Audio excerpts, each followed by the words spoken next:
Hi ക്ലിച്ചേട്ടൻ, നമുക്കൊരു അന്താക്ഷരി കളിച്ചാലോ? തുറന്നാ? Yes, of course. ആ അനുരാഗിണി ഇതായൻ കരളിൽ വിരിഞ്ഞ പൂക്കൾ.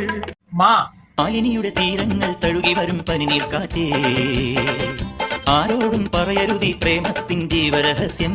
ഏ തിരിവിളക്കാളി തെളിഞ്ഞതിൻ നീലാമ്പൽ കണ്ണിൽ എന്നെക്കിന കണ്ടു തെന്നി തുടിക്കുന്ന പൊന്നീനെ കാണാം.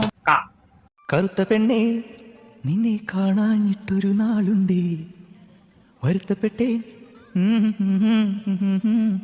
ഊ ഉയിരിൽ തൊടും കുളിർ വിരലായിടാം ഞാൻ, അരികെ നടന്നിടാം അലയും ചുടുകാറ്റിനു കൂട്ടിണയാ. ഓ ഒന്നാംകിളി പൊന്നാംകിളി വന്നാംകിളി മാവിന്മേൽ രണ്ടാംകിളി കണ്ടു പൊതി കൊണ്ടുവരവുണ്ടപ്പോൾ മൂന്നാംകിളി നാലാംകിളി എണ്ണാതതിലേറെ കിളി അങ്ങോട്ട് കൊത്തി ഇങ്ങോട്ട് കൊത്തായി. ഞാനില്ല.